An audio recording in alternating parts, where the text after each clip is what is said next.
ਕਿ ਮੌੜ ਹਲਕੇ ਦੇ ਲੋਕਾਂ ਦੀ ਸੁਣਵਾਈ ਕਰਨ ਵਾਲਾ ਕੋਈ ਹੈ ਨਹੀਂ। ਬੌੜ ਬੰਬ ਧਮਾਕੇ ਦੀ ਗੱਲ ਕੀਤੀ ਹੈ, ਸਿੱਧੇ ਸਪਸ਼ਟ ਸ਼ਬਦਾਂ ਦੇ ਵਿੱਚ ਪਰਮਜੀਤ ਕੌਰ ਪੀਰਜ਼ਾਦਾ ਨੇ ਕਹਿ ਦਿੱਤਾ ਕਿ ਉਸ ਦੀ ਪੈਰਵਾਈ ਨਹੀਂ ਕੀਤੀ। ਮੈਂ ਕਹਿੰਦੀ ਹਾਂ ਵੀ ਲੀਡਰ ਉਹ ਹੁੰਦਾ ਜਿਹੜਾ ਨਾਲ ਤੁਰੇ। ਹਲਕੇ ਨੂੰ ਪਾਰਟੀਆਂ ਨੇ ਸੀਰੀਅਸ ਨਹੀਂ ਲਿਆ। ਜੋ ਮੇਰੀ ਮਹਿਸੂਸ ਕਰਨ ਦੀ ਗੱਲ ਹੈ, ਮੈਨੂੰ ਇਹੀ ਲੱਗਦਾ ਕਿ ਲੋਕਾਂ ਨੂੰ ਸੁਣਨ ਵਾਲਾ ਹੈ ਨਹੀਂ ਜੀ ਕੋਈ। ਖਾਣ ਨੂੰ ਕੋਈ ਰਿਕਾਰਡ ਤਾਂ ਦਿਖਾਓ ਵੀ ਤੁਸੀਂ ਕੰਮ ਕੀਤੇ।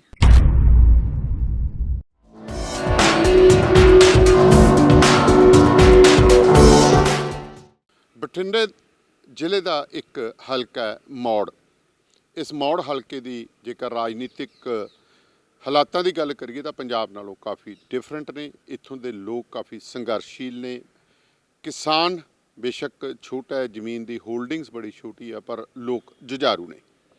ਜਿੱਥੇ ਲੋਕ ਜੁਝਾਰੂ ਨੇ ਉੱਥੇ ਰਾਜਨੀਤਿਕ ਪੱਖੋਂ ਗੱਲ ਕਰੀਏ ਤਾਂ ਮੌੜ ਹਲਕੇ ਦੇ ਵਿੱਚ ਪਿਛਲੇ ਸਮੇਂ ਦੌਰਾਨ ਜੇਕਰ ਦੋਨਾਂ ਪਾਰਟੀਆਂ ਦੀ, ਕਾਂਗਰਸ ਦੀ ਗੱਲ ਕਰੀਏ, ਅਕਾਲੀ ਦਲ ਦੀ ਗੱਲ ਕਰੀਏ, ਤਾਂ ਸਥਾਨਕ ਨੇਤਾ ਦੇਣ ਦੇ ਵਿੱਚ ਦੋਨੇ ਹੀ ਨਾਕਾਮ ਰਹੀਆਂ ਨੇ।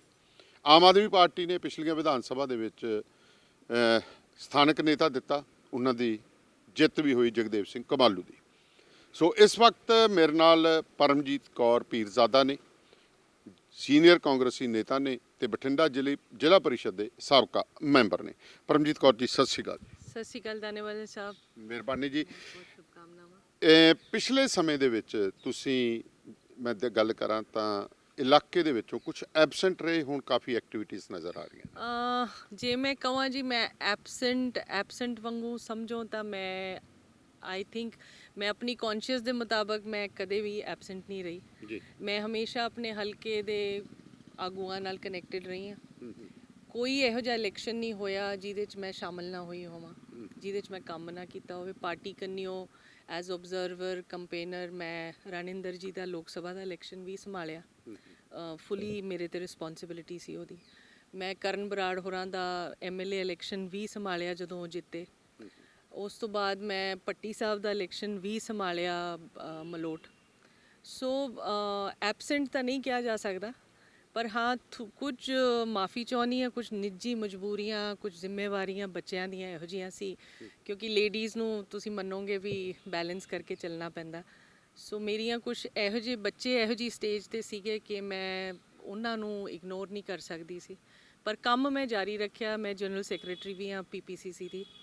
ਜਦੋਂ ਵੀ ਪਾਰਟੀ ਕੰਨਿਓ ਕੋਈ ਹੁਕਮ ਹੋਇਆ ਮੈਂ ਕਦੇ ਵੀ ਐਬਸੈਂਟ ਨਹੀਂ ਹੋਈ, ਪਰ ਕੁਝ ਮਜਬੂਰੀਆਂ ਜ਼ਰੂਰ ਸੀ। ਹੁਣ ਮੈਂ ਫਾਰਗ ਹਾਂ ਜੀ, ਹੁਣ ਮੈਂ ਬਿਲਕੁਲ ਆਪਦੀ ਸੋਸ਼ਲ ਸਰਵਿਸ ਲਈ ਹਾਜ਼ਰ ਹਾਂ। ਤੁਹਾਨੂੰ ਦੱਸ ਦਈਏ ਕਿ ਪਰਮਜੀਤ ਕੌਰ ਪੀਰਜ਼ਾਦਾ ਦੇ ਜਿਹੜੇ ਬੱਚੇ ਨੇ, ਬੇਟਾ ਤੇ ਬੇਟੀ, ਫਿਲਮ ਇੰਡਸਟਰੀ ਦੇ ਵਿੱਚ ਨੇ। ਉਹਨਾਂ ਨੂੰ ਉੱਥੇ ਕਾਮਯਾਬ ਕਰਨ ਦੇ ਲਈ ਇਹਨਾਂ ਨੂੰ ਨੋ ਡਾਊਟ ਦੂਰਾ ਜਿਹੜਾ ਸਮਾਂ ਦੇਣਾ ਪਿਆ, ਉੱਥੇ ਵੀ ਦੇਣਾ ਪਿਆ ਤੇ ਇਲਾਕੇ ਦੇ ਵੀ ਦੇਣਾ ਪਿਆ।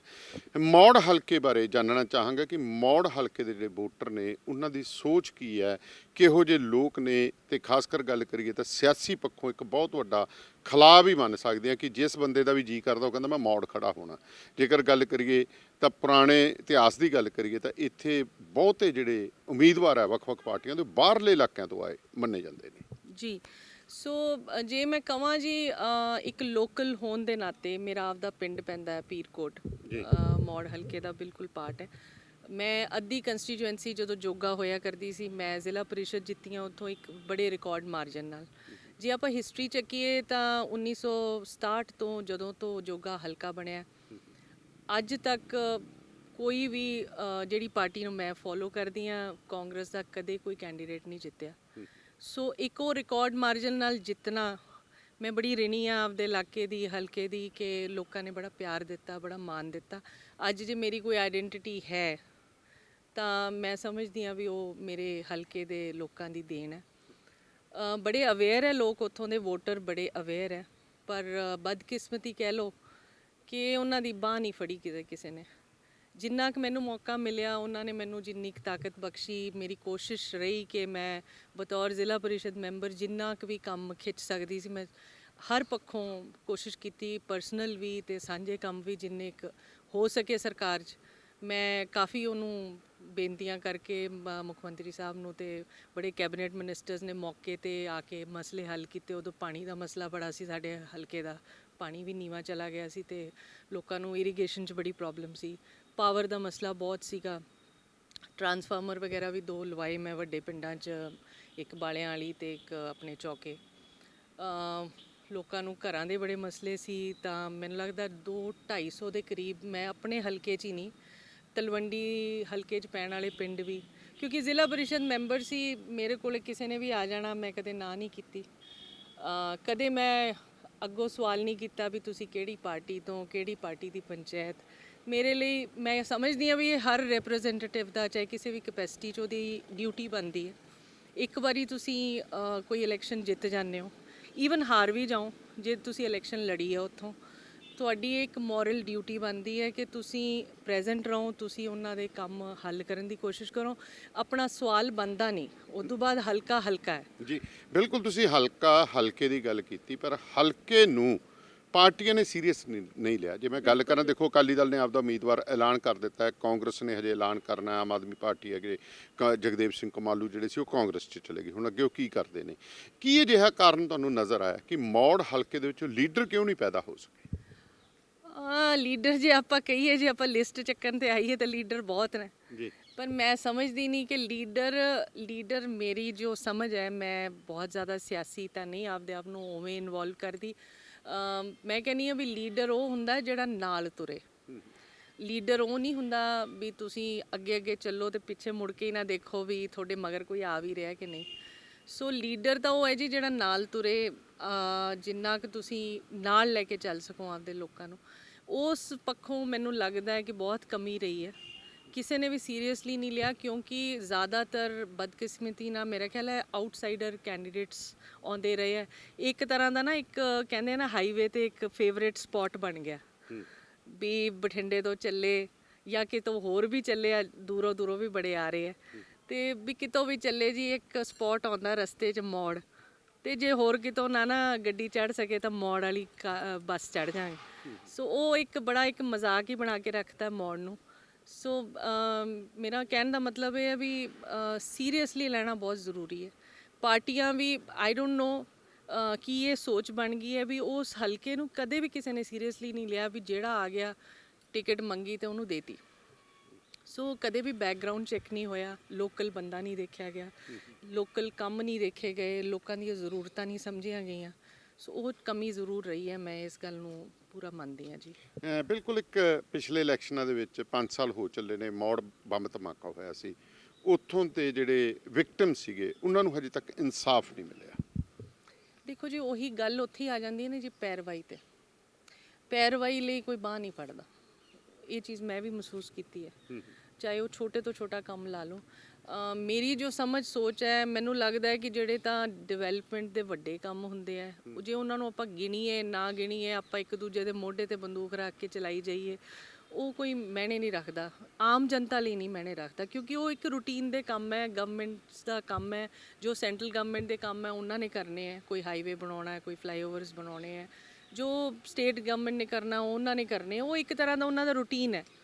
ਪਰ ਲੋਕਾਂ ਦੀ ਜੋ ਆਮ ਮੁਸ਼ਕਿਲਾਂ ਹੈ ਨਾ ਜੀ, ਉਹਨਾਂ ਦੀ ਜਿਹੜੇ ਰੂਟੀਨ ਦੇ ਕੰਮ ਹੈ, ਲੋਕਲ ਛੋਟੇ ਛੋਟੇ ਕੰਮ ਹੁੰਦੇ ਆ, ਤੇ ਬੜੇ ਛੋਟੀਆਂ ਬੇਨਤੀਆਂ ਹੁੰਦੀਆਂ ਉਹਨਾਂ ਦੀਆਂ, ਜੇ ਉਹਨਾਂ ਨੂੰ ਕੋਈ ਸੁਣ ਵੀ ਲਵੇ ਨਾ ਖੜ ਕੇ, ਮੇਰਾ ਖਿਆਲ ਹੈ ਵੀ 80% ਤਾਂ ਲੋਕ ਉੱਥੇ ਹੀ ਸੈਟੀਸਫਾਈ ਹੋ ਜਾਂਦੇ ਆ ਜੀ।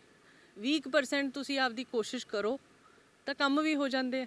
ਮਤਲਬ ਕੋਈ ਇਹੋ ਜਿਹੀ ਮੈਨੂੰ, ਮਤਲਬ ਜੋ ਮੇਰੀ ਮਹਿਸੂਸ ਕਰਨ ਦੀ ਗੱਲ ਹੈ, ਮੈਨੂੰ ਇਹੀ ਲੱਗਦਾ ਕਿ ਲੋਕਾਂ ਨੂੰ ਸੁਣਨ ਵਾਲਾ ਹੈ ਨਹੀਂ ਜੀ ਕੋਈ।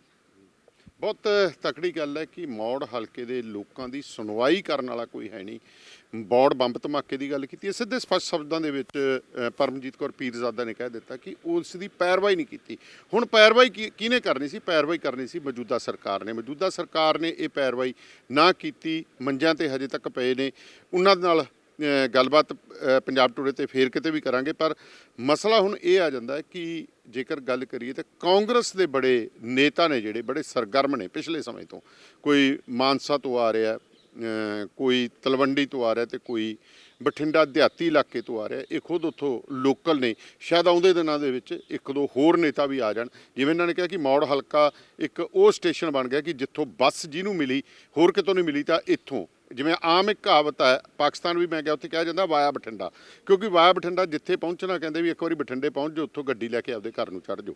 ਸੋ ਇਹ ਜਿਹੜਾ ਵਾਇਆ ਬਠਿੰਡਾ ਦਾ ਚੱਕਰ ਹੈ, ਕਾਂਗਰਸ ਦੇ ਵਿੱਚ ਵੀ ਵਾਇਆ ਬਠਿੰਡਾ ਜਾਂ ਕਹਿੰਦੇ ਵਾਇਆ ਮੌੜ ਬਹੁਤ ਜ਼ਿਆਦਾ ਹੋਇਆ ਪਿਆ। ਕੱਲੀ ਕਾਂਗਰਸ ਨਹੀਂ ਜੀ, ਸਾਰਿਆਂ 'ਚ ਹੀ ਹੋਇਆ ਪਿਆ, ਕਿਸੇ ਵੀ ਪਾਰਟੀ ਨੂੰ ਚੱਕ ਲਓ ਤੁਸੀਂ।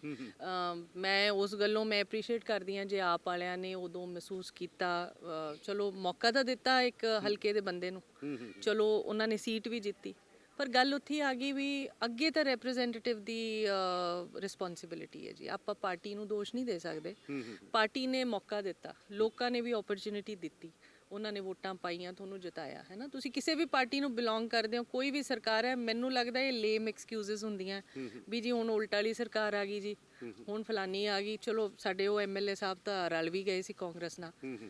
ਪਰ ਗੱਲ ਇਹ ਹੈ, ਗੱਲ ਪੈਰਵਾਈ ਤੇ ਫਿਰ ਉੱਥੇ ਹੀ ਖੜ ਜਾਂਦੀ ਆ ਕਿ ਵੀ ਕੰਮਾਂ ਨੂੰ ਪੈਰਵਾਈ ਨਹੀਂ ਦਿੱਤੀ ਜਾਂਦੀ, ਕੀਤੀ ਨਹੀਂ ਜਾਂਦੀ। ਅੱਛਾ, ਇੱਕ ਚੀਜ਼ ਦੱਸੋ, ਹੁਣ ਤੁਸੀਂ ਉੱਥੇ ਐਕਟਿਵ ਹੋ ਪਿਛਲੇ ਸਮੇਂ ਤੋਂ, ਕਾਂਗਰਸ ਦੇ ਵਿੱਚ ਖਿੱਚਤਾਣ ਤਾਂ ਹੋਊਗੀ, ਉਹ ਕਹੂਗਾ ਮੈਂ ਟਿਕਟ ਲੈਣੀ, ਉਹ ਕਹਿੰਦੀ ਮੈਂ ਲੈਣੀ ਹੈ। ਸਿੱਧੇ ਤੌਰ ਦੇ ਉੱਤੇ ਮੈਂ ਗੱਲ ਕਰਾਂ ਕਿ ਮਾਨਸਾ ਤੋਂ ਵੀ ਇੱਥੇ ਕਾਫੀ ਦੇਰ ਦੇ ਐਕਟਿਵ ਨੇ, ਹੋਰ ਵੀ ਕਾਫੀ ਦੇ ਚਰਚਾਵਾਂ ਨੇ ਕਿ ਪੁਰਾਣੇ ਕੈਂਡੀਡੇਟ ਵੀ ਜਿਹੜੇ ਆ ਉਹ ਆਉਣ ਨੂੰ ਇੱਥੇ ਫਿਰਦੇ ਨੇ। ਸੋ ਤੁਸੀਂ ਆਪਣੇ ਆਪ ਨੂੰ ਕਿੱਥੇ ਪਲੇਸ ਕਰਦੇ ਹੋ ਤੇ ਕੀ ਕੋਆਰਡੀਨੇਸ਼ਨ ਰਹੂਗੀ, ਇੱਕ ਦੂਜੇ ਦੀਆਂ ਲੱਤਾਂ ਖਿੱਚਣ ਤੋਂ ਕਿਵੇਂ ਟਿਕੋਗੇ? ਦੇਖੋ ਜੀ, ਮੈਂ ਪਹਿਲਾਂ ਵੀ ਕਦੇ ਕਿਸੇ ਦੀ ਲੱਤਾਂ ਨਹੀਂ ਖਿੱਚੀਆਂ, ਮੈਂ ਸਾਰਿਆਂ ਦੀ ਦਿਲੋਂ ਰਿਸਪੈਕਟ ਕਰਦੀ ਹਾਂ, ਚਾਹੇ ਉਹ ਮੇਰੀ ਆਪੋਜੀਸ਼ਨ ਦੇ ਹੈ, ਚਾਹੇ ਉਹ ਮੇਰੀ ਆਪਦੀ ਪਾਰਟੀ ਦੇ ਹੈ, ਲੋਕ ਹੈ, ਵਰਕਰ ਹੈ, ਕਾਂਗਰਸ ਦੇ ਵਰਕਰ ਆ ਸਾਰੇ, ਹੈ ਨਾ ਜੀ। ਬਾਕੀ ਹੁਕਮ ਉੱਪਰੋਂ ਹੁੰਦੇ ਹੈ, ਹਾਈ ਕਮਾਂਡ ਜੋ ਚਾਹੂਗੀ, ਜਿਹਨੂੰ ਟਿਕਟ ਦੇਣਾ ਚਾਹੂਗੀ, ਦੇਖੋ ਸਾਡੇ ਕਹਿਣ ਦਾ ਕੁਝ ਹੁੰਦਾ। ਪਿਚਿੰਗ ਤਾਂ ਕਰਨਾ ਹਰ ਕਿਸੇ ਦਾ ਹੱਕ ਹੈ, ਪਿਚਿੰਗ ਤਾਂ ਦੇਖੋ ਡੈਮੋਕ੍ਰੈਟਿਕ ਰਾਈਟ ਹੈ। ਜੇ ਉੱਥੇ ਹੁਣ ਅੱਜ ਦੀ ਘੜੀ 16-17 ਕੈਂਡੀਡੇਟ ਫਿਰ ਵੀ ਰਹੇ ਹੈ, ਸਾਡੀ ਆਪਦੀ ਪਾਰਟੀ ਦੇ ਆ, ਸਾਡੇ ਆਪਦੇ ਕੋਲੀਗਸ ਹੈ ਮੇਰੇ, ਹੈ ਨਾ ਜੀ, ਉਹਨਾਂ ਦਾ ਡੈਮੋਕ੍ਰੈਟਿਕ ਰਾਈਟ ਹੈ ਉਹ ਕਲੇਮ ਕਰਨ।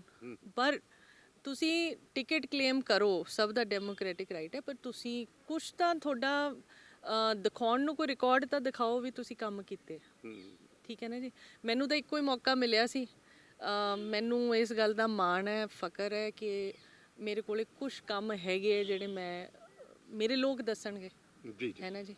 ਸੋ ਬਹੁਤ ਬਹੁਤ ਧੰਨਵਾਦ ਤੁਹਾਡਾ ਜੀ, ਮਿਹਰਬਾਨੀ। ਬਹੁਤ ਸ਼ੁਕਰੀਆ ਜੀ ਤੁਹਾਡਾ, ਤੁਸੀਂ ਮੌਕਾ ਦਿੱਤਾ। ਸਤਿ ਸ਼੍ਰੀ ਅਕਾਲ। ਸੋ ਇਹ ਸਨ ਪਰਮਜੀਤ ਕੌਰ ਪੀਰਜ਼ਾਦਾ, ਜਿਨ੍ਹਾਂ ਦੇ ਨਾਲ ਅਸੀਂ ਗੱਲਬਾਤ ਕੀਤੀ। ਕੁਝ ਹੋਰ ਸਿਆਸੀ ਵਿਅਕਤੀਆਂ ਦੇ ਨਾਲ ਗੱਲਬਾਤ ਜਾਰੀ ਰਹੇਗੀ। ਮੌੜ ਹਲਕੇ ਦੀ ਸਥਿਤੀ ਬਾਰੇ ਤੁਸੀਂ ਕੀ ਸੋਚਦੇ ਹੋ, ਹੇਠਾਂ ਕਮੈਂਟ ਕਰਨਾ ਜ਼ਰੂਰ। ਸੋ ਪੇਜ ਨੂੰ ਲਾਈਕ ਤੇ ਸ਼ੇਅਰ ਵੀ ਕਰਨਾ। ਕੁਝ ਹੋਰ ਉਮੀਦਵਾਰਾਂ ਦੇ ਨਾਲ, ਹੋਰ ਸਿਆਸੀ ਨੇਤਾਵਾਂ ਦੇ ਨਾਲ ਮੁਲਾਕਾਤਾਂ ਜਾਰੀ ਰਹਿਣਗੀਆਂ। ਫਿਲਹਾਲ ਮੈਨੂੰ ਸਵਰਨ ਸਿੰਘ ਦਾਨੇਵਾਲੀਆ ਤੇ ਮੇਰੇ ਕੈਮਰਾਮੈਨ ਰਾਮ ਸਿੰਘ ਗਿੱਲ ਨੂੰ ਦਿਓ ਇਜਾਜ਼ਤ।